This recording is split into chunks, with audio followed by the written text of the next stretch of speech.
It is now almost 3 weeks since striking university lecturers returned to the classroom after mediation from stakeholders, including INEC.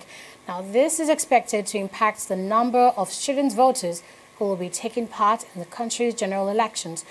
But are students ready for this? Well, our correspondent has visited the University of Lagos to find out the level of preparedness on campus and how the students are gearing up for the polls.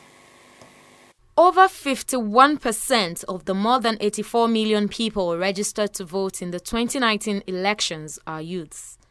When the protracted 3-month ASUU strike was eventually called off on the 8th of February, it allayed fears that many young voters who had registered within their university environment will be able to take part in the polls. A visit to the Faculty of Education at the University of Lagos, and where used to be a beehive of activities, looks rather scanty. Dr. Bayo Oladipo, an associate professor at the faculty, explains the reason for this. At least 40% of the students have arrived and lectures have started. But because of the postponement, I'm sure the remaining 60% that have not resumed will also stay back to vote before coming.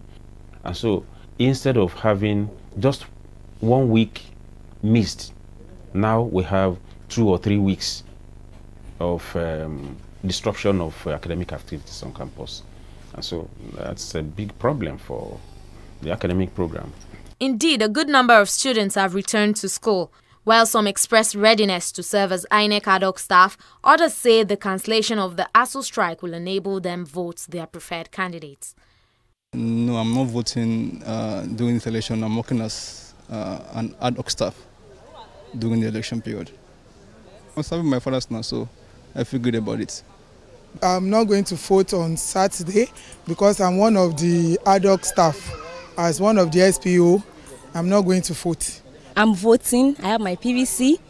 I believe my vote counts and it is my civic responsibility. Some students who are not Lagos residents, although in school, will however not be able to vote. When asked for their reasons, they had this to say.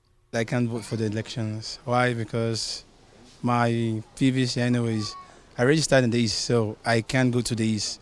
The postponement, I went to the East to get it. But because of the postponement, I had to come back because of school. And you can see my school has resumed and we can't just start going around.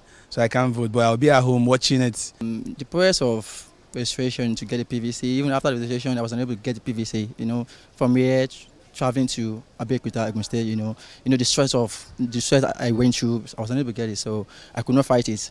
So I had to forget about the voting. To avoid a recurrence of the issues which have characterized the 2019 polls, Dr. Oladipo prefers some recommendation to the country's electoral body. They should start their preparations early enough, and there must be thorough monitoring of these processes. There must be thorough monitoring of the processes. Those that are giving the chairman the feedback must be monitored. The chairman must also ensure that the kind of reports he gets, are monitored. There must be task force to monitor different levels of assignments.